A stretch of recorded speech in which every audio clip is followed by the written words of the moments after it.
Hello and welcome along to the Panto podcast. Well, this is it, the last episode of the current series, so please don't panic, we will be back at some point in the near future. Just to say as well, a massive thank you to all the supporters and everybody who's helped with this series, all the guests, and of course to you, the listener, for supporting this project from beginning to end. So if I can ask one thing from you, could I ask you please to tell a friend? Because these stories are truly incredible and they need to be saved for future generations. So pass on the word, let people know. If you don't know, I've also put the series on YouTube as well. So people who may not know what a podcast is or are a little bit technophobic, most people can use YouTube.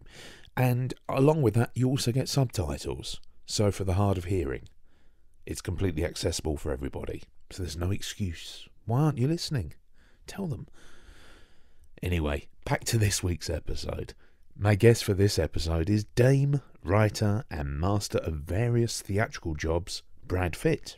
He tells me how he ended up falling into various theatre jobs, how he'd like to be a baddie one day, and the accolade of being in an episode of Have I Got News For You?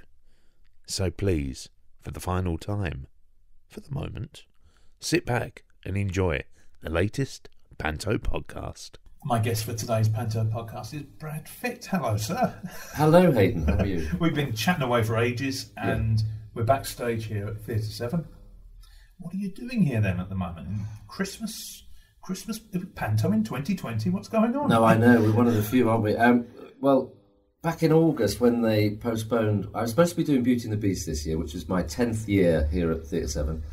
And it was postponed along with most other pantomimes. So the theatre manager, David Jack, called me and said, is there anything we can do? You know, could we get you down and have Eric Smith interview you perhaps? Eric Smith is one of the people that always does the panto here with me.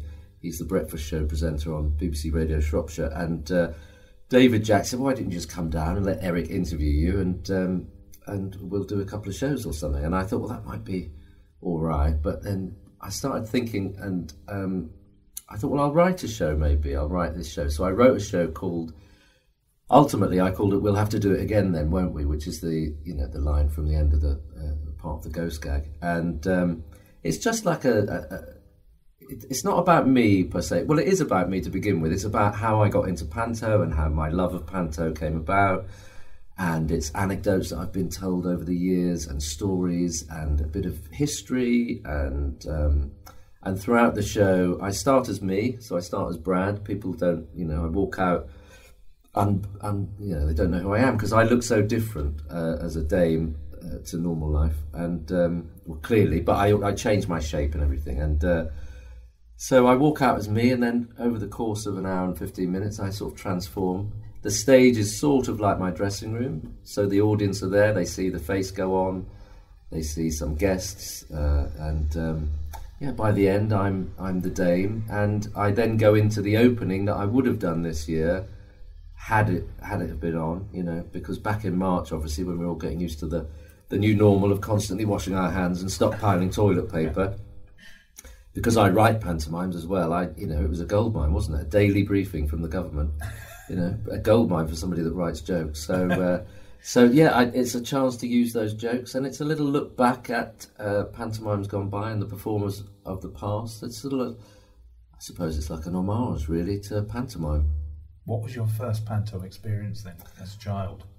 I was about 5, and I was taken to Theatre Royal Norwich by my parents, and I remember getting home. I was there, and I was told I had to go to sleep. I had to have a lay down in the afternoon, and I used to go to bed at like 7 anyway. I was about 5, I suppose. So this was strange, and I thought, I don't know what this is about. And then we were taken to Theatre Royal Norwich when it was run by a man called Dick Condon. And I remember going in the foyer, and first time in a theatre, and it was buzzing, and people buying all the the wands and wings and all that sort of stuff and badges, and then being taken into the auditorium and being just in awe of the size of this, this cavernous room, and all the people and the seats and the curtains and the safety curtain with all the adverts on it, projector adverts on it and not knowing what to expect. And I talk about this in the show, and I talk about the band striking up and the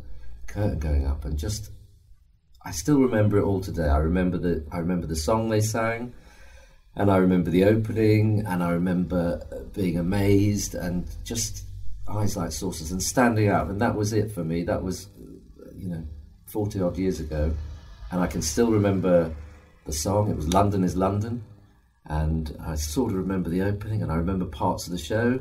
It was Paul Henry, Benny from Crossroads, was the playing buttons, and I've still got the badge. And the badge I've seen, and it says on the front, it says "I loves you, Cinders." These are all Norwich, and I've got that, and that badge is still in my little makeup box today. That was my first experience at Panto. And was that what made you want to start performing? No, I when I was that age, I was terribly shy as a child, and I loved theatre and I loved pantomimes. We went every year.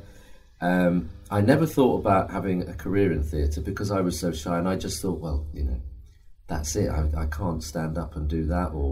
But I was obsessed with comedians. I think there's a certain type of people that just become obsessed with comedians when they're younger. And I know that you're the same.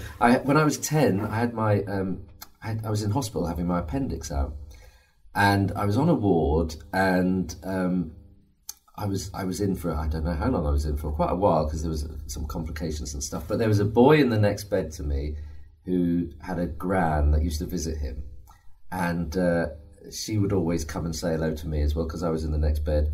And one day she brought me in a box of cassette tapes, and it was all the BBC Hancock's Half Hours on cassette tape. And she sort of gave them to me and said, have a listen to these if you're bored. And so I then became, Hancock's Half Hour, the Navy Lark, and all of those BBC radio, sitcoms and stuff. And then from Tony Hancock, then, wanting to read about Tony Hancock, and then finding out about, Tommy Cooper and all of those comedians, and then just collecting books and watching stuff. It was before the days of YouTube, so you had to either buy the VHS tapes or, collecting books. But there was a lot of it about, and then I just, like everyone, Tommy Cooper, Eric Morecambe, Ernie Wise, all the Sunday night at the London Palladiums was a weekly thing. Just becoming obsessed with comedy, really.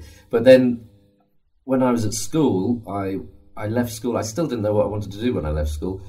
And I didn't do particularly well on my GCSEs. I was always one of these people that was very good at coursework throughout the year, and then as soon as it came to a test, I was awful. So I didn't do particularly well, and I did one of those tests, that you have to fill in forms and it tells you what you should be. And my test said I should either be a policeman or a cabinet maker. And I became neither, but I went off, and I think my careers advisor said, you might do well at media studies. So I went to City College Norwich to do media studies. I didn't enjoy it, but whilst I was there, I got a job as an usher at the Theatre Hall Norwich. This was like 15 years after I'd first seen a pantomime there, that one with Paul Henry. And I got a job as an usher. And then I got to see, I got to sit in and watch shows. I got to, see different shows every week. And then I became head usher. I was clawing my way to the top. I sold programmes like nobody else. And then I got promoted, and I actually got to count the programmes that I gave to other people to put, to sell. I was like a drug mule.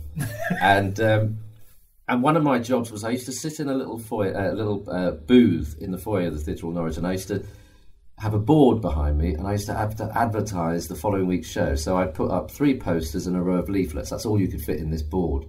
And after a while, I got boring. So I started cutting them up, and I started making 3D things. So I made a 3D Audrey for Little Shop of Horrors that came out. And then one week, we had Tommy Steele, What a Show, coming.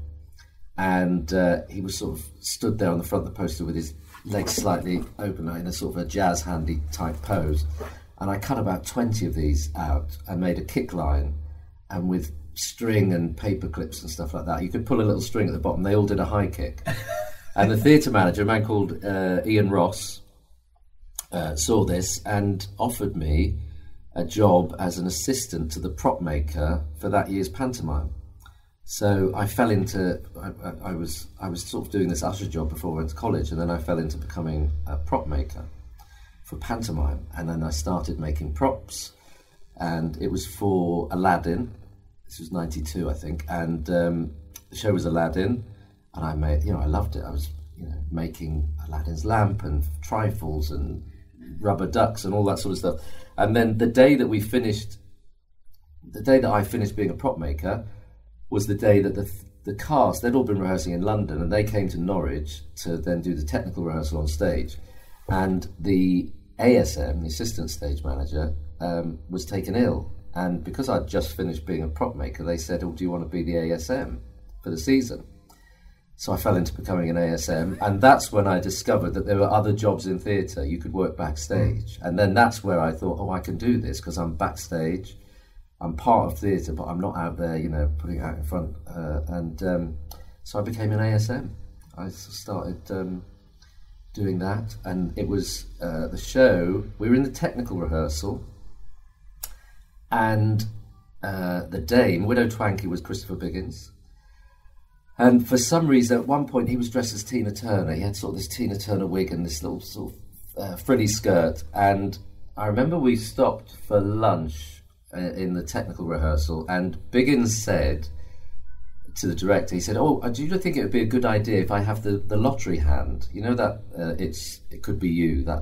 It just come out. The lottery had just started. So he said, I think it'd be funny if when I turn around, I've got that, it could be you hand on my bum.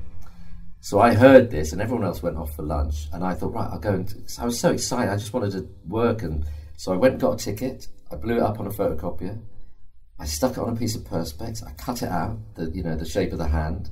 Then I got some glue, and I glued, 2 different coloured glitters, and I put it in a wig oven, and I dried it all off, and I drilled 2 holes in it, this big hand, and then I gave it to the costume chap and wardrobe chap and said, that needs to be sewn onto Biggins' bum, the Tina Turner dress.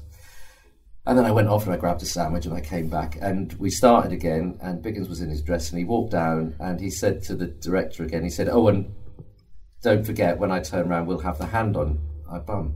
And the director was Peter Wilson of PW Productions, and he said, it's already there, Chris. And Chris said, what? He said, it's already there, the hand, it's already there. So we turned around and looked at it, he said, who did that? And they said, I think Brad did it in the break. So I was then called, Biggins then called me, so I was really impressed. That's really good that you did that in the break. And after a couple of weeks of working with him, he then said, I'm going to Barbados in a few weeks to do it was called a Holders Opera season. He said, would you like to be the stage manager? So I was like, yeah, I'd love to. But I was only 17 or something. And so I ended up going to Barbados and becoming the stage manager to all these... this opera and all that sort of stuff. But I knew nothing. He said to me, we were doing Taming the Shrew, and he said to me, get a copy of the Arden Shakespeare, that's the script we're using. So I went to Waterstones and I got the book, and I was in rehearsals. I knew nothing about what I should be doing, and there's a lady called Catherine Robet. She used to be in You Rang, My Lord. And she came to me one day and she said, can you tell me where I was stood earlier on when I did that line? And I said, no. I said, I don't know. She said, you should be doing the blocking. You should be writing down, when we say things, where we are on the stage. And I said, right, I'd never heard of blocking before. So I unscrewed my fountain pen, and I got my fountain pen, and in the between the lines, the little gaps, I started writing in ink where people were standing, and then of course they moved, and I'd written it in ink, and so I learned pretty quickly that you write in pencil, and you have a blank page opposite. So I started learning all these things. But I knew that that's what I wanted to do, and then I applied to Bristol Old Vic Theatre School and became a stage manager. Yeah, I left in '97, I think. What then made you want to actually tread the boards? Again, it was falling into it. I fell into it again. I left, became a stage manager. I did a few shows as a DSM on the book, a few musicals and things like that. I was ASM, DSM. I did a few shows in London. But I always did Panto at Christmas, and because I knew Biggins, he'd often have me there as his company manager or whatever. And we did a 5-year stint at Cambridge Arts Theatre, and he would I was the company manager, so I would get the hellos and birthdays, and to help him, I used to type them up. So rather than just scribbling on a piece, I used to type them up and print them out for him so that he had them on a clipboard.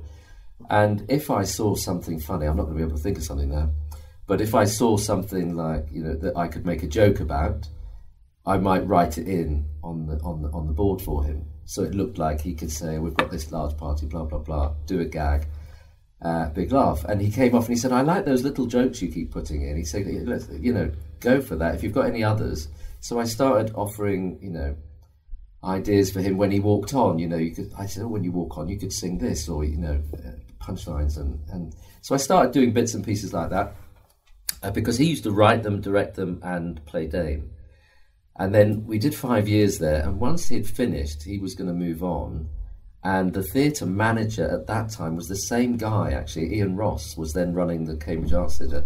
And he then said to me, listen, you've been writing bits and pieces. How do you fancy writing Jack and the Beanstalk for next year? And I thought, I've never written a whole pantomime. I can't write a pantomime. He said, well, you do the jokes and things like that. You know the story. It's just have a go. So I wrote Act 1 of Jack and the Beanstalk. And I sent it to him, and he said, yeah, that's very good, write Act 2. So I wrote Act 2, and so I fell into becoming a script writer. And then once I'd handed it in, he said, right, do you want to direct it? I said, I can't direct, I've never directed anything in my life. He said, well, you wrote it, you know what happens. So I said, okay then, so I became a director. And then after a few years of that, Ian Ross had moved on to another theatre, and there was a new guy called Dave Murphy, took over, and the pantomimes had sort of grown in Cambridge, and they'd got busier and bigger. And he said to me one day, he said, listen, he said, you know, I was working with a guy called Scott Ritchie, who's a choreographer, and we used to work together as a sort of team. I would write and direct, he would choreograph, but we'd sort of produce the show with Dave. And after a few years of this, we sort of got known in Cambridge, and they said, why didn't you play Ugly Sisters? We're doing Cinderella next year. And Scott, who'd been a performer, was all up for it. He was like, well, yeah, it'd be fun. I had never been on stage, and I said, that's a ridiculous idea. You know, I'm not doing that. And but they kept asking me, and eventually I said, what I'll do is I'll write a scene, because we were auditioning Cinderellas. I said, I'll write a scene with the Cinders and the Uglies. I said, and when we audition the Cinderellas, Scott and I will play Uglies, and just to get a feel of it. And if I feel confident and comfortable and I think it will work, then maybe. And so we did that, and I thought, it's all right. And I thought, you know what, I love pantomime. Nobody's ever going to ask me to do this again. So just go for it, just go for it. So I did. So I said, you know, I'm going to do it, yeah.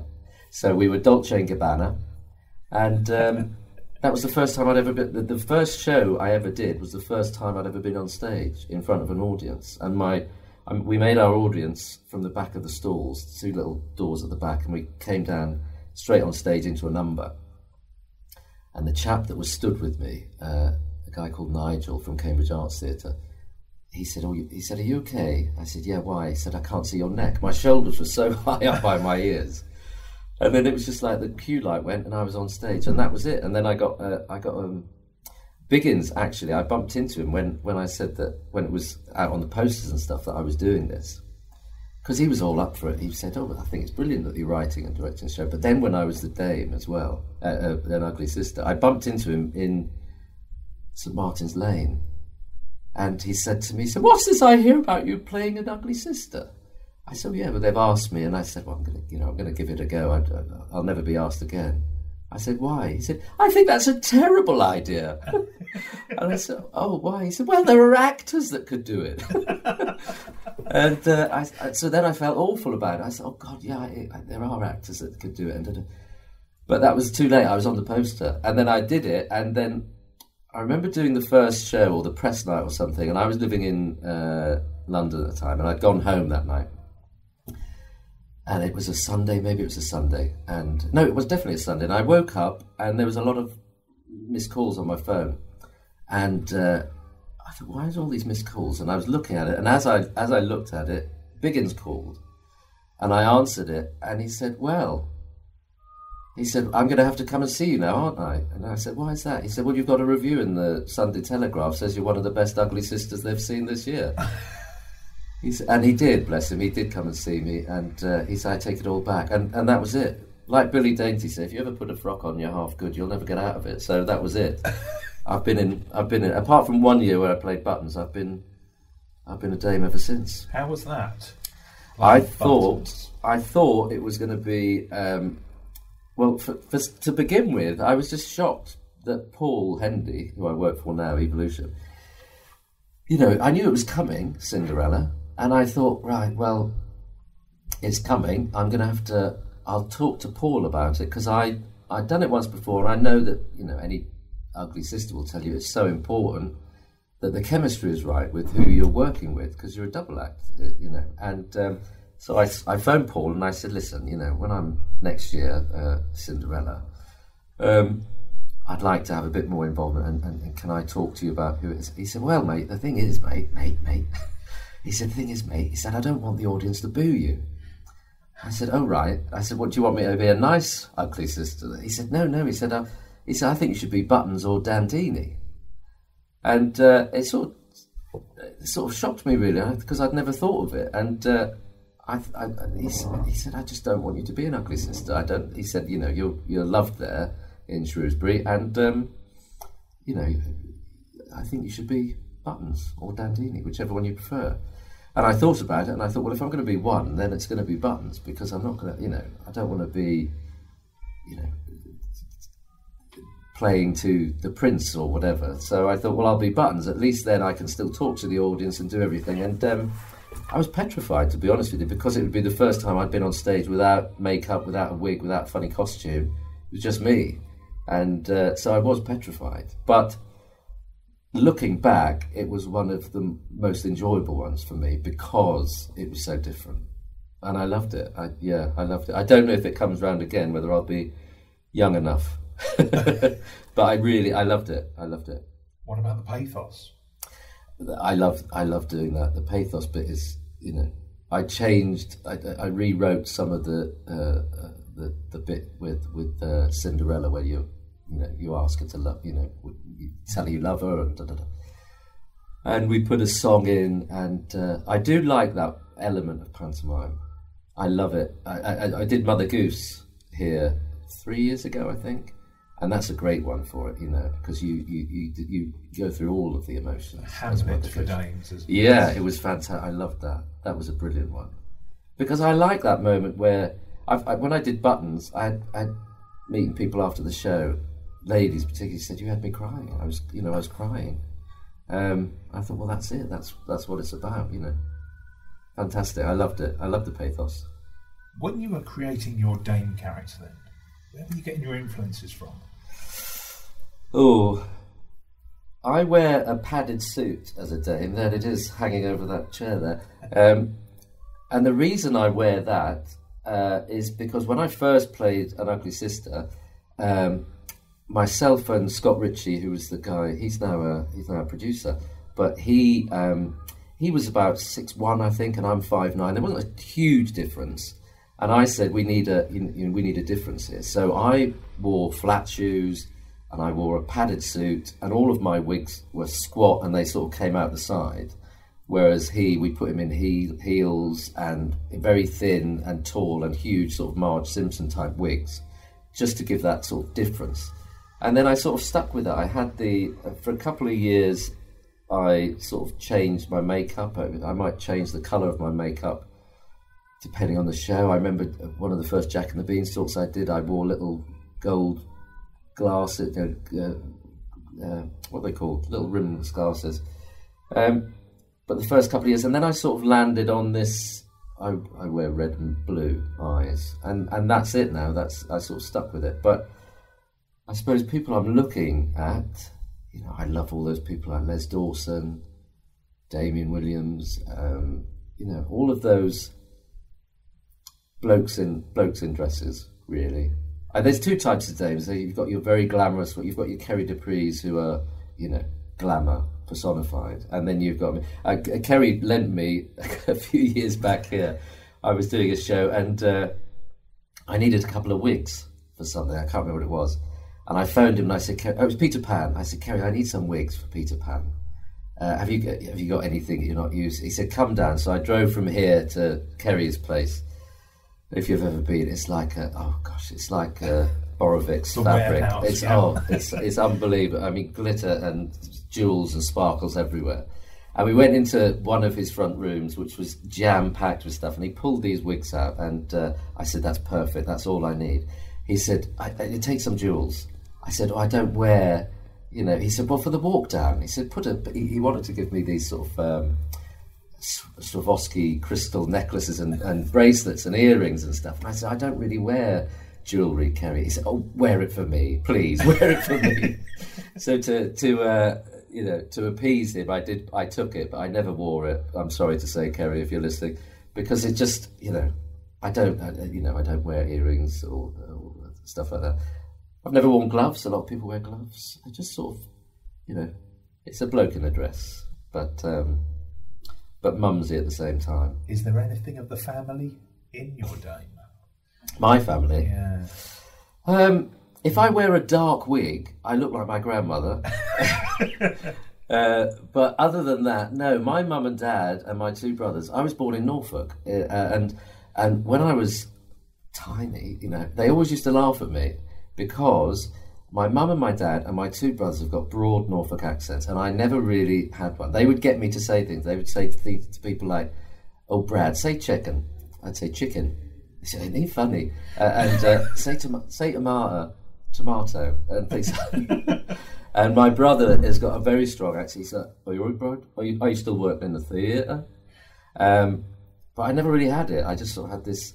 So I haven't got the voice of them. I've probably got some mannerisms of my mum. I think my mum would have been a performer had she had the opportunity. You get her on stage. She was she worked for years in dementia care units and things like that, and was always putting shows on for people and things like that. So I probably get that from her. But yeah, no, nothing particularly. No. Do you get the nerves? The first time I had that first time I went on stage as an ugly sister, I was nervous, when my neck had disappeared. But then once I got on stage, I was absolutely fine. And I've never, touch wood, I've never really been nervous. The only other time was playing buttons. And I think that it's very hard to get nervous when you're so far removed from yourself, I think. You've got the face full of makeup, you're wearing goodness knows how many layers of clothes and boots and tights and and wigs and hats and da-da-da. So you're so different. For me anyway, I didn't really get nervous, but when I played buttons I did, because there was nothing to hide behind. Really? But no, I got nervous doing this show. We'll have to do it again then, because I go out as me, and it's only an hour and a quarter, and there's a couple of guests and a couple of singers. But for the majority of the time, it's me talking for about an hour, and that was a little bit nerve-wracking to begin with, because you're talking so much and you've got so much to remember. But actually, it's all like conversation, and it's fine now. But no, I don't generally tend to get nervous. You mentioned earlier about Paul wouldn't let you be a baddie and get booed, but is there part of you that would like to get booed again? I think that, I think there is. I see people and I think I'd like to do that. I'd like to have a go at an Abanazar or a King Rat, at some point.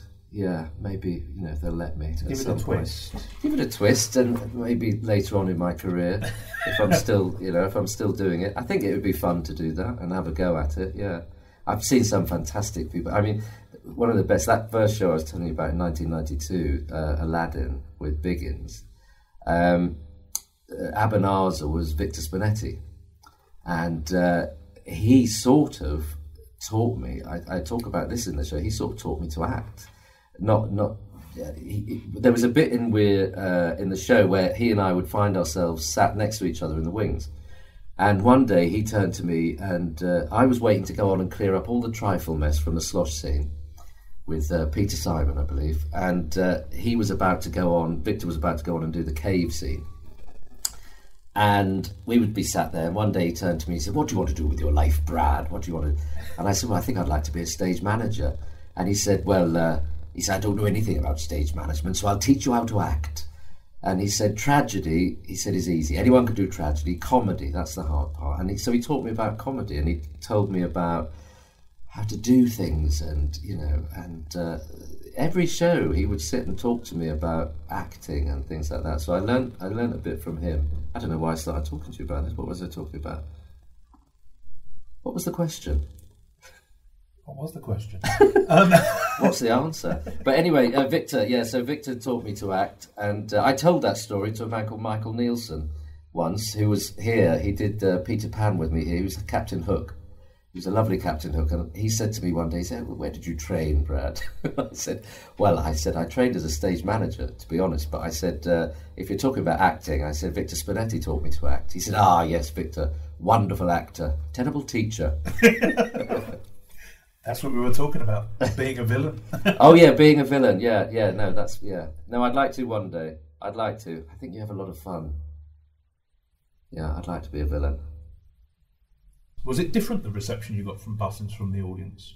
Yeah, it was, because I don't think they recognised me to begin with. So I had to make a joke of that. I mean, Paul came up with this idea, because I said, well, you know, the entrance. He's always trying to think of an entrance and how you come on, and it's one of those things that you always, when you write Panto or you do Panto, and there are two things that you always leave to the last minute. One is how you're going to come on, if you're going to do, if you're the dame or something like that, whether it's going to be, you know, in the pagoda thing, or on a tricycle, or on a bike, or you're going to swing it or fly in or whatever. That entrance is always important, and the song sheet. You never talk. Simon and I always talk about the song sheet on the third day of rehearsals. What are we going to do for the song sheet? And it's one of those things. And when we were doing buttons, Paul came up with this idea, but he said, we'll have your pictures. They're actually there, all those pictures there. There's huge, it's like a 9-foot square of me, a picture of me as a dame, on lots of different boxes. And they the dancers set them up during the opening number. So it was this huge picture of me as a dame, and then when I made the entrance as buttons, I sort of pushed through the box, and it was me. And so I'd have to say, yes, no, it's me, Mrs. Yes, it's me, yeah. Because it was the voice. It wasn't until I said, hello, Shrewsbury, in my voice, that oh, is that him? That's never him. Because they were expecting this sort of squat, slightly plump man. Paul Hendy, talking of Paul Hendy, when I first, because I was at Cambridge for almost 10 years in total, either being company manager, writer, director, dame. I was there for 10 years, and after I'd been dame, I think it was my first dame there, I would have been about 32, I think. And I'd come off stage one day, and there was a phone call, and stage door called me and said, oh, there's a chap's been on the phone for you. His name is Paul Hendy. And I thought, Paul Hendy? I said, well, the only Paul Hendy I knew, I didn't know him, but that I knew of, was Paul, the producer, the pantomime producer, Paul Hendy. And I thought, well, it wouldn't be him. Why would he be phoning me? And I said, well, what did this guy want? And they said, well, he wants to come and see the show, and he wants a comp ticket. And I thought, oh, it was Paul Hendy, the producer, because it was maybe a producer that would call up looking for a free ticket. So I arranged a ticket for him, and he came up and he saw the show, and by the time he'd come back, he'll tell you the story, but by the time he came back from front of house to the dressing room, I'd taken off this padded suit and all the makeup and everything. So there was a knock on the door, and I opened it, and I said, hi, Paul. And he said, hiya mate, Paul Hendy, come here to see Brad? And I said, yeah, hi, nice to meet you. He said, oh, are you Brad? He said, oh, I was expecting this sort of 50-year-old bloke, and it was me. So he's always saying, you know, I'm so different on stage to off, but I think that it's, you know, that's nice. You can leave stage door at the end of the show, and everyone's talking to Cinders or Butner, you know, whoever, and you just sort of slip off. One thing I've noticed during this interview, mimicry, picking up voices. Oh, right, yeah. Have you always done that? I suppose so. I wouldn't call myself an impressionist, but I do, yeah. Accents and things I do, yeah. And the styles of people. I had a review once. I don't think I'm particularly posh. I just got sort of like a plain accent. But one of my first reviews said, if if Noel Coward had have ever played a dame, he would have played it like Brad Fitt. So I'm quite, refined and very laid back, I suppose. I'm not a manic. There's different types of dame. There's these manic ones, and I don't know how you've got the energy to do that 3 times, sometimes a day. I'm very much more laid back and comfortable and calm and withering. But I think I'm like a lot of people that are obsessed with. It's a particular male thing, I think, isn't it? There are certain people that all of the dames that I know that work for Evolution. You've got Bob Golding, Eric Morecambe. Paul Hendy is obsessed with Eric Morecambe, of course. Damien Williams, Tommy Cooper. They've all got not just single comedians, but there is a certain thing about a male thing where you get obsessed with comedy. And I do pick up things from other people. I use lines from Larry Grayson quite a lot. He's one of my favourite performers. And, I'll throw lines in from him like, as somebody's going off stage, thank you, mother, for the rabbit, which means nothing to a lot of people, but it makes me laugh. Or, or if a dancer is walking off, I'll just touch them on the shoulder and stop them, and I'll say, don't forget to write. Now, that might not get a laugh, but I like it. And it's that, it's connecting all of these, heroes, really, of comedy and variety to what we do today. When it comes to the writing process, then, how much involvement do you have with the script here? For Evolution, when I do Evolution pantos, Paul will send me the script, but he's really, he will send a script and say, look, here it is, maybe come down, have a read through it, we'll go through it. He's very, very open to ideas. I used to write slosh scenes for Cambridge quite a lot. They were a big thing. So quite often we've done new slosh scenes, or I will, swap things around. He's really good at, taking on board ideas, and it's like a collaboration, really. But I mean, he writes it effectively, and I rewrite it occasionally, little bits for me. But yeah, with other theatres, I've written pantomime for Basildon, Towngate Theatre. Obviously not for this year, but the previous 14 years, I think, 15 years. And that is with Simon Fielding. And the way he works is he will sort of say, we're doing this show and I'm playing this character. And he will say, like, I want a female baddie, and the general ideas. And then I'll go away and write up a synopsis, and we'll talk about it. And then he'll just, once we've got it, I'll go away and write it. And sometimes it comes easy. With any writer, and you're a writer, you'll know sometimes you can sit down at your computer and it will just flow out of you. And another day you'll sit there and you'll go and look in the fridge again, and then you'll come back and you'll sit there and you'll think, and then you'll hang the washing out or redo your sock drawer or whatever, and it just doesn't come. And sometimes you can't force it, can you? You've just got to leave it and think, well, it'll come when it comes. I mean, it can be scary sometimes because you've got deadlines and things like that. Who was the man who wrote Hitchhiker's Guide and all those things? What was his name? Adam Douglas Adams. Yeah, he didn't he famously say, I love deadlines. I love them. I love the noise they make as they whiz by. How close to a deadline are you writing then? Generally, I'm usually pretty good. I can push it, but that depends really. I mean, if I'm just writing it myself with no other input, that's easy because you're just writing it. It's when other people are involved, and you have to send it off, first draft off, comes back with notes and things like that. So that can delay it sometimes, but generally I'm sort of okay. I'm not one of those that would hand it out on the read through unseen. But it depends really. It depends when you start as well. I mean, sometimes it's hard, isn't it? It's hard. I was on tour once, and we were doing, I can't remember what it was. I think I was doing The Woman in Black in Singapore and India.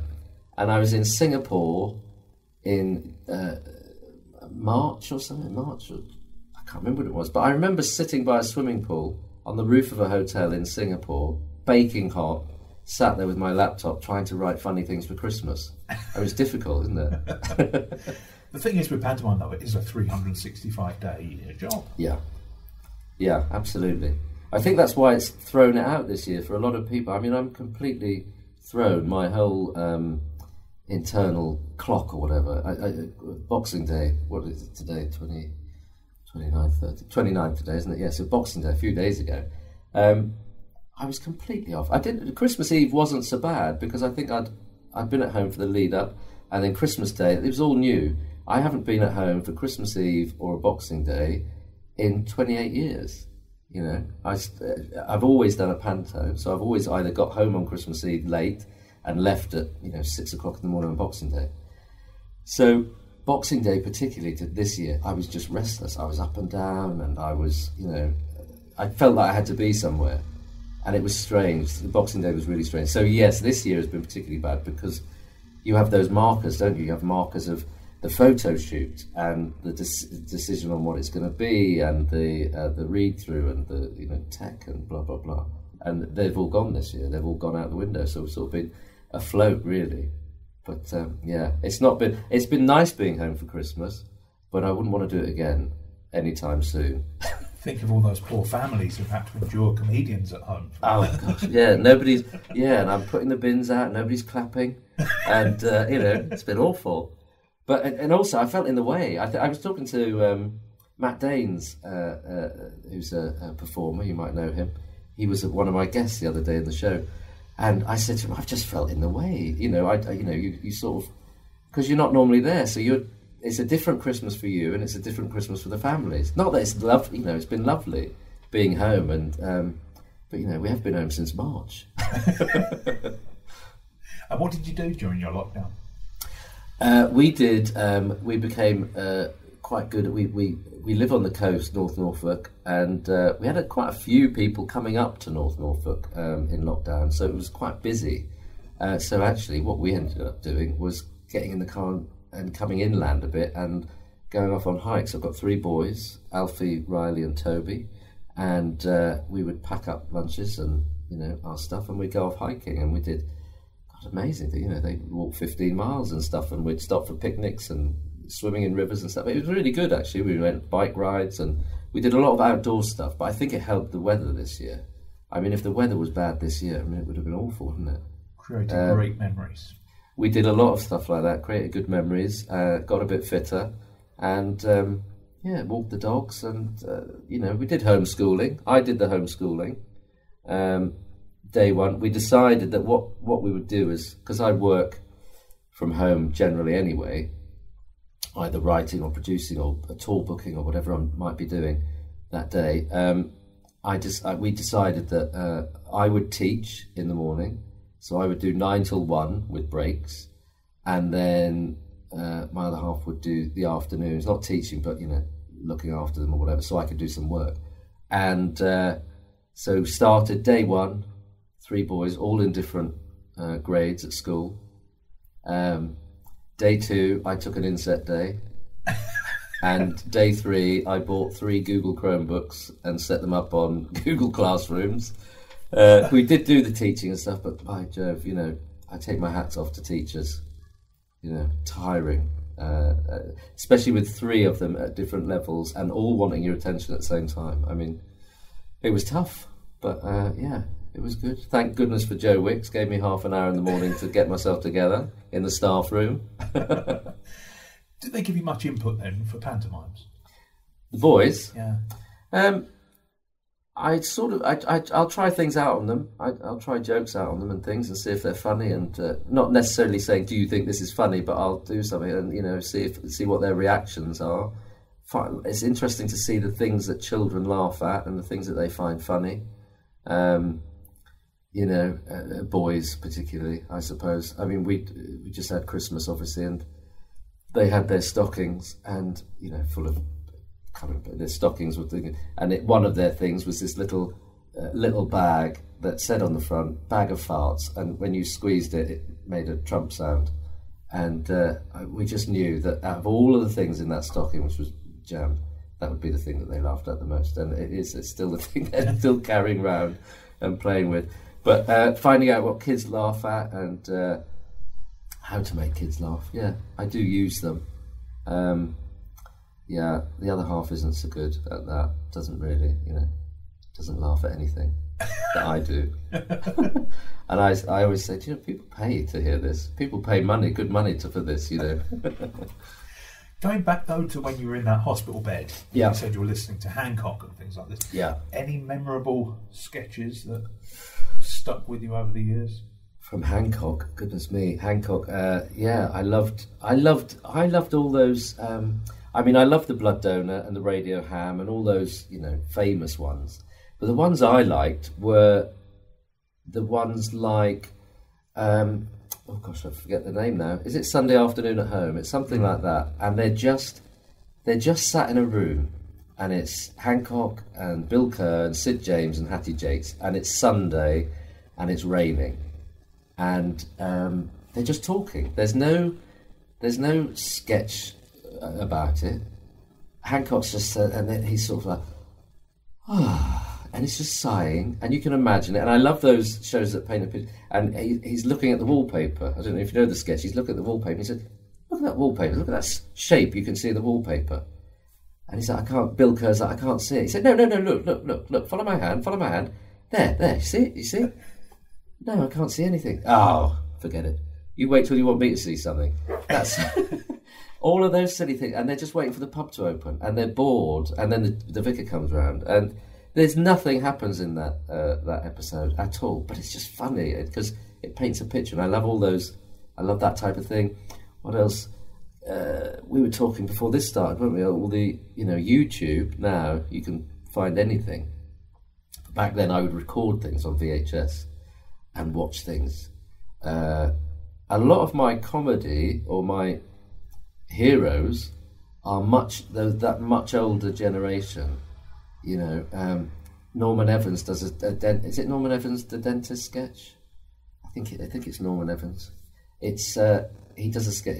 Norman Evans, who does it Over the Garden Wall, but he does a dentist sketch where he is the dentist and the patient. So he comes in as the patient and sits down, and then there's a screen, and he comes back and he's the dentist, and he's doing the two voices, and that's a good sketch. And he takes the needle out. And he says, right, open wide. And he pushes this needle in, and then the patient says, "Oh, it's coming out my collar." All those visual things, I love those. But Over the Garden Wall, sketches like that.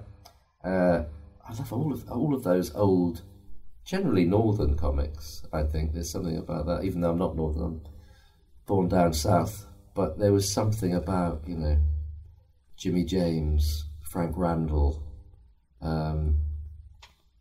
Eli Woods, all of those, that style of comedy. Real old names that some of our listeners may have to Google, unfortunately. Yeah, there's Frank Randall was, he's a lot of names have disappeared now, and I don't know. I've got a dresser, my wardrobe mistress here, called Viv, who's worked with me here for the last 10 years. And she used to be a dancer. She actually runs a dance school here, but she's retired now. But her daughter runs the school now.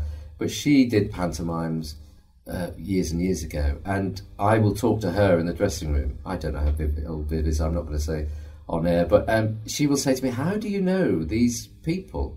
And actually, I don't know how I know who these people are. I don't know how I know Will Hay necessarily, or Arthur Lucan. I think Arthur Lucan, Old Mother Riley, used to put her on films in the afternoon. That's where I get that from. Arthur Lucan and Kitty McShane and Will Hay. I love Will Hay films, and Maud Marriott and all of those. Oh, Mr. Porter. But once you start scratching at the surface of people that you like that type of, you find out more, don't you? And then I like Buster Keaton films. I like Laurel and Hardy. I like, all of that type of Norman Wisdom. But the kids like it as well. I've got the Laurel and Hardy, box sets and all that sort of stuff, and I'll put them on in the car. And there's nothing better than playing a film from 19 whatever it might be. And you can hear the kids in the laugh absolutely creasing up and laughing, and you think, well, it's timeless, isn't it? It's magical, really. Knowing all these old kind of routines, does that help with writing slosh things? Yeah, I think I've done all sorts of slosh scenes, and there's always germs. There's nothing new, is there? I mean, everyone will say that there's nothing new in comedy. It's all comes from somewhere, I've done slosh scenes based on the Tommy Cooper sketch where he's on board a ship. That's a good one. Or looking back and watching documentaries of Jewel and Morris, Jimmy Jewel and Ben Morris that used to do The Haunted Bedroom. There's a Haunted Bedroom is one that I'd love Paul to do. I know Damien's on him to do that as well, Damien Williams from Sheffield. A good haunted bedroom, that's one that sort of slipped out. It's not so much a slosh routine, but it's one of those ones that sort of slipped away because there's not the people to do it now. I mean, there's the big ones, isn't there? Like the plate routine, that's done quite a lot, and it's knowing. I suppose being a fan of all those silent comedy, Chaplin and Buster Keaton and all that sort of stuff. Does help, yeah. It gives you an idea, doesn't it? I mean, it's not all about the jokes. It's the physical side as well. There's nothing funnier than falling over on your bum, is there? Which is another reason I've kept the padded suit over the years, because I do get black and blue, and I've done. You go through a lot in a slosh scene. I did that rocking boat scene. I've done that 3 or 4 times now, and it's nice now that I can say to the people that I'm doing it with now, word of advice: take some seasickness tablets for the first few shows, because actually you come off feeling terrible. You're on there for 5 or 10 minutes going up and down, you come off feeling seasick, but a couple of qualms or whatever and Bob's your uncle. Do you get the Panto blues? At the end, yes, I used to when I was younger, I suppose, but then I started thinking, right, the best thing to do is you finish Panto the next day.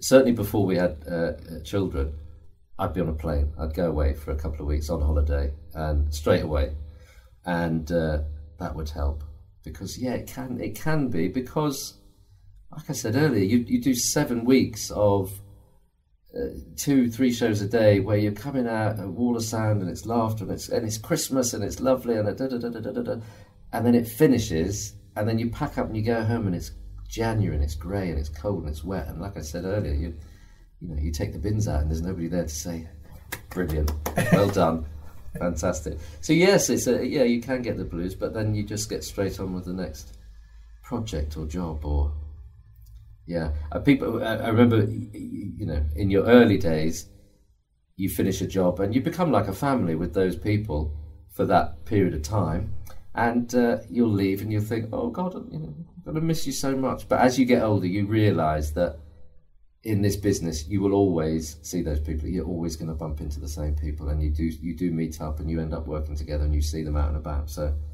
yeah, not so much nowadays, but yes, I used to get the blues. What was it like then, working for Paul Hendy that first time?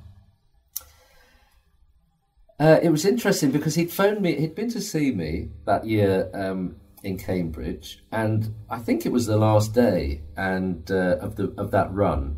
And somebody had said to him, "Oh, you should go and see this guy in Cambridge." So he came down, and I think the next day I was at home and I got a call from him, and he asked me if I would be interested in playing, I think it was Widow Twankey and Crawley or something like that. And I'd already signed to do Cambridge the next year, so I couldn't do it. I said, it's very kind of you, but I'm already signed up. And then he came to see me the following year, and he said, I can offer you Dame in, I think it was Croydon. He was going through all the C's, and that didn't work out. And then the following year, I hadn't signed with Cambridge because I'd done 10 years. And he phoned up again and said, we've got this new theatre called Theatre 7, and it's in Shrewsbury. And would you be interested in doing Widow Twankey? It was Aladdin. And I'd never been to Shrewsbury, and I looked it up. I remember Googling it and thinking, oh, that looks nice. Yeah, that's nice. It's the other side of the country from where I live, but it's nice. So I thought, well, yeah, if I'm going to do it, well, I'd done 10 years at Cambridge. That seemed like a nice, round number. And then I came here, and the first year in a new venue is always interesting. You know, you're trying to make your mark, and it's slightly harder, you know, because they don't know you.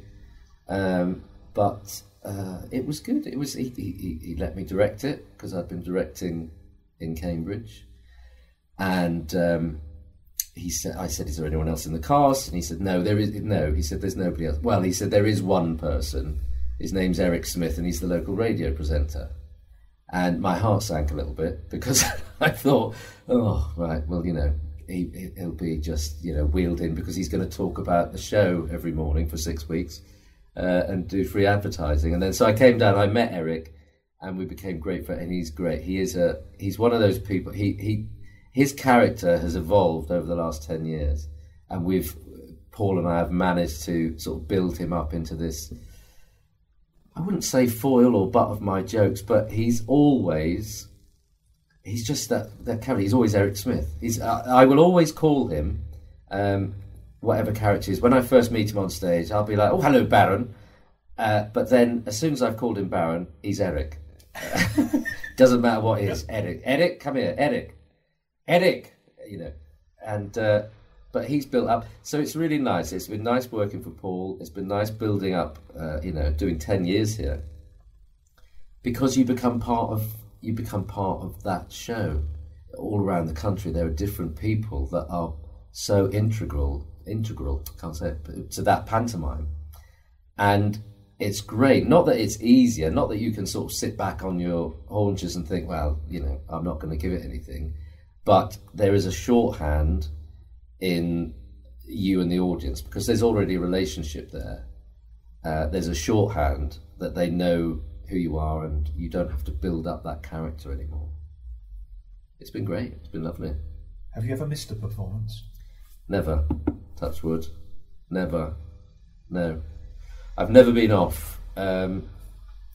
Yeah. No, I don't know. I've just, you know, I think you have to be pretty principled over a season like this, because, you know, I think about the other people as well. I think about the dancers. You know, the dancers are generally understudies, aren't they? You know, not a lot of people won't know maybe, but the dancers in a show are quite often understudying the cast. And, you know, nobody wants to be 19 out of drama school and being told, right, you're going on for the dame, or you're going on for the baddie, and they do it, and they do a great job. But, you know, I think you have to look after yourself. I do look after myself. I get plenty of sleep. You'll see you're sat right next to my potion there, which is Manuka honey, apple cider vinegar, lime juice, and something else, rosemary usually. Ginger, that's the other one. So I drink that constantly. I have a teapot of that constantly on the brew. And you have to look after yourself, because it is, you know, it's a demanding a job. Have I ever been? So yeah, I look after myself. I do what I can. You know, I have my flu jab. Take my vitamins, and yeah, look after yourself. But I've never been off. No, I think it would take a silver bullet to get me off. What about the song sheets then? Song sheets. Do they fill you with terror, or are you excited about them? No, I like the song sheets. It's one of my favourite parts. I mean, I know some people will always. I keep talking about Damien, don't I? Damien Williams. I'm giving him too much airtime here, but he, for example, doesn't do the song sheets in Sheffield. I'm not sure if Ben does. I think that's his time off, because he's been on so much. And but you know, it doesn't matter how long I've been on. I always like doing that, because I love talking to the kids. I'll often do it with the comics, so we'll split it up, and you know, we'll take a couple of kids each to talk to. But you know, because you never know what they're going to say. It's that exciting part of the show, and I think it's magical, and it's nice to be able to sit there and talk to them, and you know, get on their level and kneel down. And sometimes they're nervous, sometimes they run away with, you know, sometimes they say amazingly funny things. You know, no, it's my favourite part. I do like that. I do like the song sheet, and I've seen some funny, you know, things happen. I went to see a show that I'd written for Basildon. I went to see a performance there once, and Simon Fielding was doing the song sheet, and he had two little girls, and he had one I would say was about 6 and one was about 3, and they were holding hands, and he was going along the line talking to him, and he spoke to the 6-year-old first, and he said, "Hello, what's your name?" He said, "Charlie." "How old are you, Charlie?" "I'm 6. He said, "And is this your little sister, Charlie?" He said, "No, I'm her auntie." And Simon said, "Oh," he said, "that's very unusual." And someone in the audience behind me said, "Not for Basildon, it ain't." But yeah, you're a fantastic kid sometimes, and I've had kids kick me and run off into the wings. We've had they just bolt and they're gone, or yeah, they're funny. They're funny. I like them, and it's one of those things I try and here, particularly we try and do not so much singing, not where where you've got to get them to sing, because they will just go mute most of the time. But if you give them an action to do, whether that be comb your hair, hail a taxi, so I try and write songs that gives them a very simple action to do. And lately I've started getting things like giving them blow up guitars or blow up hands or something for them to do, because you don't want to make them feel silly if they're standing there, don't want to sing. So yeah, trying to include them like that. But I always make them, I try and write them. Simon Hansen, our musical director, will always sit up on the day before the first day of tech and write a song. either something that matches the costume I've been given, or something to do with the show, or a superhero, or I don't know. But yeah, it's always last minute. What's next in the pipeline for you then? What am I doing at the minute? I'm doing some writing for a project. I work for, I'm freelance, but I work a lot for PW Productions, so I book tours. I book Woman in Black and Inspector Calls, lots of different tours for them. I direct. I'm going to be directing, I don't know when, it was supposed to be last August, but it's obviously been postponed a couple of times now, but a children's show, The Tales of Acorn Wood, which is a Julia Donaldson book with Axel Scheffler, and I'm directing that. That will be going out on tour hopefully at some point this year. And I'll be writing pantomimes. I write them for Welling, I've been doing for the last few years, and I will update the ones that I've got, because they get hired out sometimes to amateur groups and things like that. And yeah, what else would I be doing? Well, that's enough, isn't it, really, I think? I'll do anything, really, if the money's right. Any pantomimes that you'd like to write that you haven't yet? Oh, gosh. I've done quite a few of them. I've done the odd ones for Basildon, like Rapunzel and yeah, what have I done? Peter Pan, Rapunzel. Yeah, I don't know really. I mean, there's a lot of pantos that have gone out of favour, haven't they? Like Puss in Boots, and mind you, Michael Harrison's bringing back Humpty Dumpty, isn't he? That's another one. I'd like to do a like a Sinbad maybe, or something like that. That's sort of fallen out of favour. I think the good thing about when you're in a venue for a long time, like I've just said Michael has done with Newcastle Theatre Royal, because you've built up such a reputation there for the thing, I don't think the title does matter as much.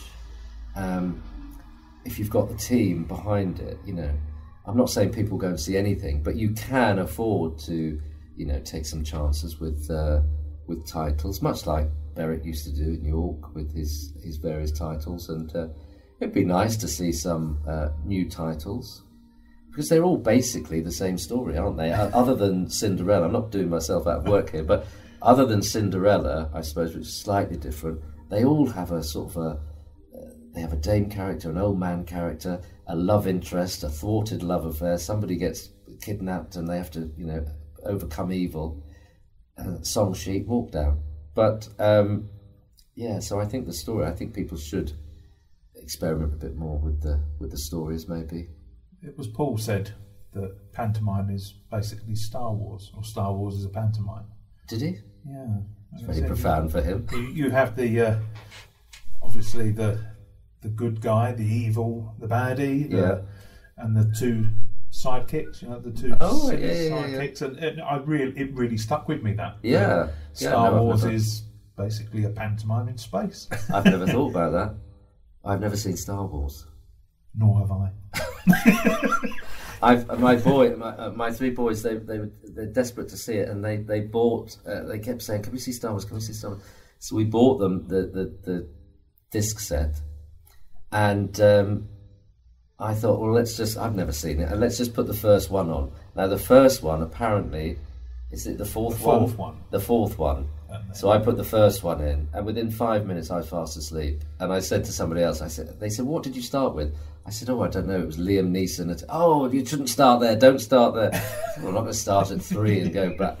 So, yeah, no, I've never seen Star Wars. I don't think I'm missing out on much. I don't know. I don't think so. I'd rather watch Nat Jackley. It's another name to Google. One of the things I've found with doing the podcast is a lot of the dames are hoarders. Right. Are you guilty of that at all? I don't hoard a lot of stuff. I'm not a dame. I'm not like Kerry or a lot of other dames that have their own costumes. I don't. I have that. That's mine. That padded suit is mine, and I've got these boots which I have made for me because they've got a very small heel and they're made to fit my feet and my calf, and they you can do 3 shows in them and you don't feel that you've been wearing heels all day. But other than that, I don't have my own stuff, so I don't have a house full of wigs and costumes and things like that. Because people often phone you and say, "Oh, could you just do this thing?" And I'm always like, "No, I can't. No, I don't. I've got a box of makeup. I've got nothing else."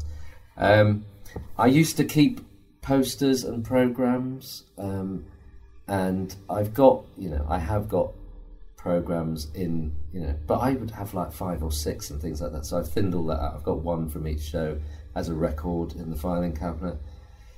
I'm more a hoarder of things that people give me. So if you look around my room now, it's not particularly busy because if we were doing Panto here now, I'd have the tree up because I move in for 7 weeks, and I'd have all my things like there's a bottle of something there that somebody gave me. I don't drink, but there's a bottle there that was for my 500th show, so that will always stay in the thing. I've got things that my kids have made me, or things that the juvenile dancers have made me, cards and things like that, decorations. They always go back in the box, and so I suppose, yes, I am a hoarder, if I look at it, yeah. Was it weird as well, seeing yourself on the posters for that very first time? Yes, I was driving into Cambridge, and I was in a traffic jam, and I looked up, and I was literally, my face was on the back of a bus. I was the back of a bus. My face, they'd done this wraparound thing on a bus. Yeah, that was strange, looking up and seeing your face. But it doesn't feel like me, though. She doesn't, that dame doesn't feel like me. I don't feel like that. But then I don't think you ever do feel like. Do you feel any older than you did when you liked? I still feel like I'm 17, 18, in my mind, I suppose. I might not look it, but... yeah, no, it was strange seeing this was stranger seeing when I was playing buttons, because that was me, but the others, no. And there was the poster with a slight spelling mistake on it. That was last year. Yes. Yeah. Would you mind telling the audience what happened? Well, my name is actually, one of the questions people always ask me is that your real name? Is Brad Fitt your real name? And it is. It's my full name is Bradley Reuben Fitt. My father's name is Reuben, so I'm Bradley Reuben Fitt, but I've always been known as Brad Fitt. And it was just an unusual name, unusual for someone born in Norfolk in 1975, until 1991, which is when Thelma and Louise came out and Brad Pitt became known to the general public. And then, after that, everyone thought I'd changed my name to Brad Fitt to sound like Brad Pitt, but it wasn't. And it's never caused me any problem until last year they hung a poster. It'd been backwards and forwards between the printer and the designers, and the printer printed up this banner that went across the bridge here in Shrewsbury. And it said, Widow Twanky this year was being played by Brad Pitt. It came down pretty quickly, but it was on Have I Got News For You. I made it onto Have I Got News For You, which is not bad, I suppose. But yeah, he's not, I don't think his name is Brad Pitt, actually. I don't think that's his real name. But yes, it is. Brad Fitt is my real name. Did he make a comment about it? I don't think he did. It was in the Sun newspaper and everything. No, I don't know. I don't know if he did or not. Great. I was working with Jerry Hall once, years and years ago, doing The Graduate, and she met him. She met him once, and she said, "I'm working with Brad Fitt at the moment. Your namesake." Yeah. No, I've never met him. You should have invited him along. Who's he with now? Oh, I don't know. I don't read the glosses. No, I haven't looked at Heat today. I don't know. Who makes you laugh now, then? Who makes me laugh now? Bizarrely, I don't actually watch a lot of. I don't watch a lot of television. I do watch. I'll watch comedy on Netflix and things like that. I think if I wanted to sit down and if I thought, right, I'm going to go, I want to laugh, I would watch one of those my go-tos. I like Count Arthur Strong. I like him. I think he's funny. I love that series, Comedians in Cars Getting Coffee.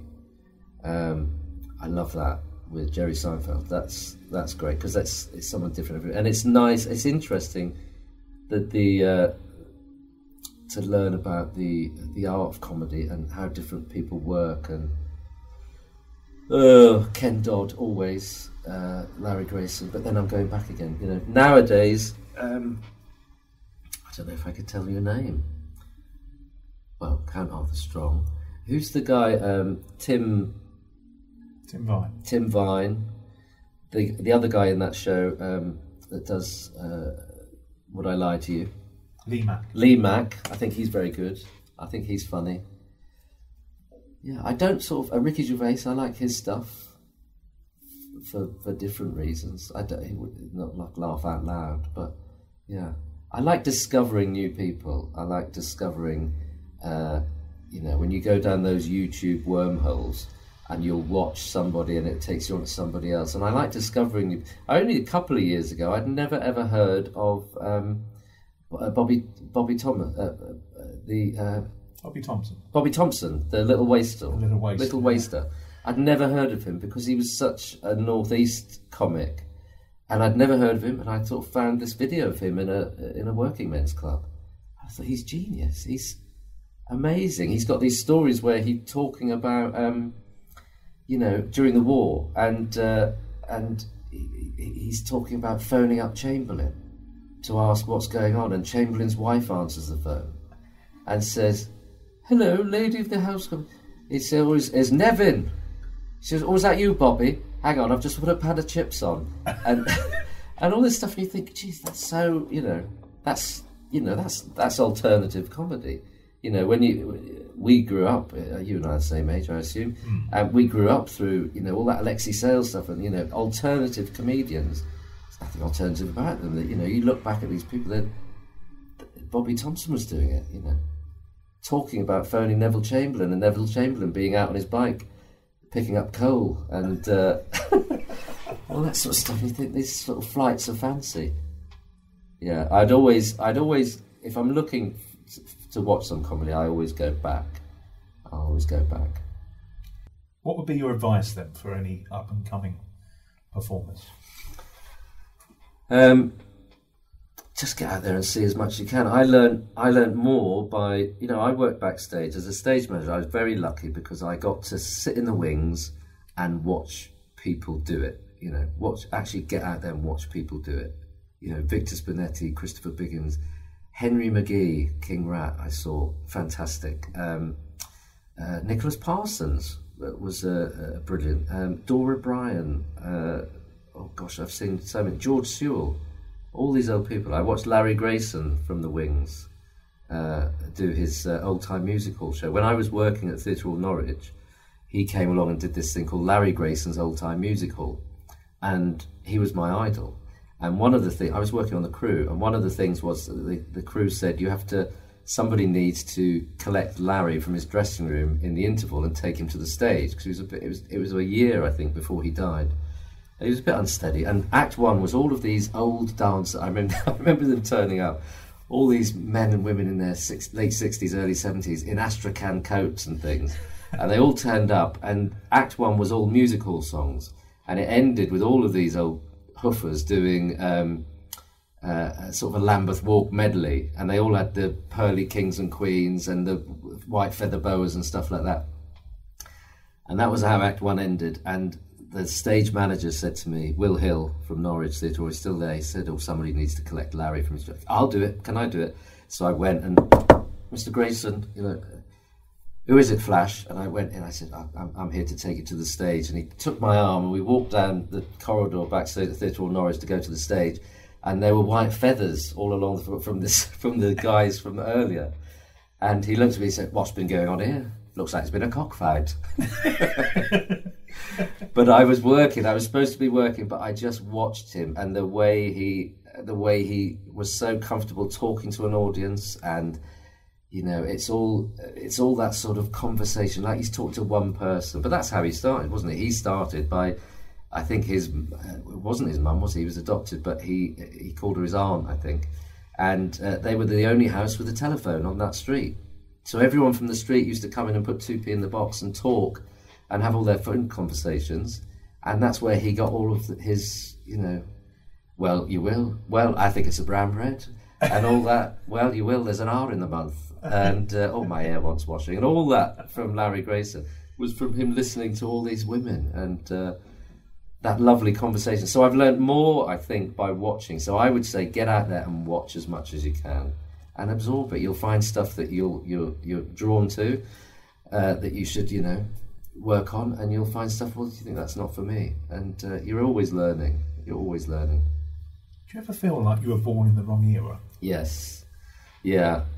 I think I'd have loved to have been around that sort of golden heyday of variety and, you know, to be able to see those people, and you know, when every town had a theatre and every week there would be a different variety bill, and you know, you could go and see, you know, all of these amazing people. Yeah, I would have loved to have been around in those days, but then, you know, I'm around in these days and I can do the stuff that they used to do because they're not doing it. So I suppose that's a bonus. And hopefully it will rub off on the next generation. I hope so. Yeah, I hope so. I'm making sure that my boys watch, you know, I'm trying to get them to watch the right things and pushing them in the right direction when it comes to comedy and things like that. But yeah, well, I think we have to keep talking about it, don't we? Because it's amazing. Your podcast is amazing for that, you know, because not only is it great to listen to, I listen to it in the car when I'm driving, but it's a record. You know, I hear so many things listening to your podcast and I think, wow, that's amazing. That's an amazing bit of information that you wouldn't have heard otherwise had you not heard, you know, been sat with that person, talking to that person. But it's there and it's on record and, you know, it's there forevermore, hopefully. Thank you. There's that 20 quid. Thank you very much. I thought it was 40. It's been a tough year. Yeah. So this leads me on to my last question. Yeah. Your dream pantomime. So you can be in it, you could be in the stalls watching it, you choose a theatre, the production, and the cast can be alive or dead. Yeah. I have been thinking about this because I obviously listened to your show and I've been ruminating on it. And I think the show would be Dick Whittington because I love Dick Whittington. Out of all of them, it's my favourite. I love Sarah the Cook. I love the fact that you start in London, you go on the high seas. I think and the story is good. I love Dick Whittington. King Rat, I think, is great. So I would choose Dick Whittington. That would be the production. I wouldn't be in it because I'd like to watch it because I don't get to see pantomimes that often. This year, when they postponed ours, I was looking at the thing. I was thinking, great, I'm going to go to Newcastle. I can go to Newcastle. Da, da, da, da. And then, of course, all the tiers changed, and you know, it wasn't to be. So I'd be watching. Venue, I'd be happy with any of the Frank Matcham theatres. I mean, I love it here. Obviously, Theatre 7. It's my home for the last 10 years. But for me going to see something with the cast that I will probably end up choosing, I'd like to sit in one of those old Frank Matcham theatres, you know, the sort of place I used to go to see Ken Dodd all the time at Blackpool, at the Grand. It didn't matter where you sat, it was just a match. So I'd like it to be a Matcham theatre, I don't mind which. Dick Whittington, right, let's think of the characters. So Sarah the cook, who else we got? Dick Whittington, Alice Fitzwarren, Alderman, King Rat, Sultan. Is that it? Fairy Bowbells. Let's start with Fairy Bowbells. I'll go backwards. And the cat? The cat, yes. 5, 6, 7, 8. Right, 8 characters. So I'll start with the fairy. Fairy Bowbells, I would have Molly Sugden, I think, as Fairy Bowbells. I love Molly Sugden. And she would be good. I've got a feeling, Hayden, they're all going to be dead. So Molly Sugden's Fairy Bowbells. Let's do the cat next. The cat would have to be Larry Grayson. That'll be fun. Yeah, Larry Grayson with just a couple of ears. I can see him walking on as the cat with his face out, and the asides that he'd give to the Buccaneer, and being pushed around. I can see that. So Molly Sutton, Larry Grayson, Sultan. I know that the Sultan is often the alderman, but in mine he's going to have his own. The Sultan would be Ken Dodd, because it's one scene, and even though I think that scene would be longer than normal, I think that would be good. I can see Ken Dodd in a big hat with a huge feather. So that would be my Sultan. And the riches gags, of course. The riches, yes. The money and all that. He'd get an hour out of that scene, wouldn't he? Before he even goes into the actual scene. Who else we got? Alderman Fitzwarren. I think I'd have Jimmy James as the alderman. Jimmy James. I can see him as Jimmy, putting the money in the safe. The money's gone. I thought I heard a rustling, all that business. Yeah, I'd have him, Jimmy James. Who else have we got? Dick Whittington. Dick Whittington, I think I'd go traditional. I think I'd have a lady, and I think I'd have Barbara Windsor as Dick Whittington. I thought she was, she knew her panto inside out, and I think I'd have Barbara. Who are we left with? Alice Fitzwarren. Alice Fitzwarren, gosh, who would I have as Alice Fitzwarren? I'd have someone really, I'd go way back. Alice Fitzwarren. I'll come back to that. I think as, who else we got? Alderman Fitzwarren and Sarah, haven't we? Sarah, I think I'd have to have Les. I'm sure everyone picks Les Dawson, but I think I'd have to have Les Dawson. I never saw him as a dame, and I'd have loved to have seen him as a dame. Alderman Fitzwarren. Oh, I've done Alderman, haven't I? Jimmy James. So it's Alice. Alice and who? Who else? I think I might have done it, haven't I? I'm from Alice. I don't know who I'd have as Alice Fitzwarren. Who would work well with Barbara Windsor? Gosh, I should have thought about this one. Alice Fitzwarren. Let's go right back. Let's have someone like Gertie Gitana. Let's go right back. She could do her saxophone act. Hey? How about that? There's a mixture. Les Dawson, Gertie Gitana, Barbara Windsor, Jimmy James, Larry Grayson, Ken Dodd, and Molly Sugden. And I'd watch. Would it be a clean script, though? Yes, yeah, I think so. Yeah, I think it would be a clean script. I think clean in as clean. Yeah, they were all pretty clean people, weren't they? I think. Yeah. But just Dick Whittington does occasionally lead to the odd. It does, yeah. I think. Yeah, you've got your. Yeah, I think Larry would get a bit out of it, wouldn't he? But I think Larry, with all those people, it's in your mind. I've had people before say to me, "You can't say that. That's terribly rude." I say, "What's rude about it?" Because it isn't. It isn't rude. It's you. You think it's rude. It's your mind. It's not me. You're the one that should get out. You mucky pup. Yeah. Well, on that note, Brad, thank you so much for taking part in the Panto podcast. Thank you so much. It's been an absolute pleasure. October.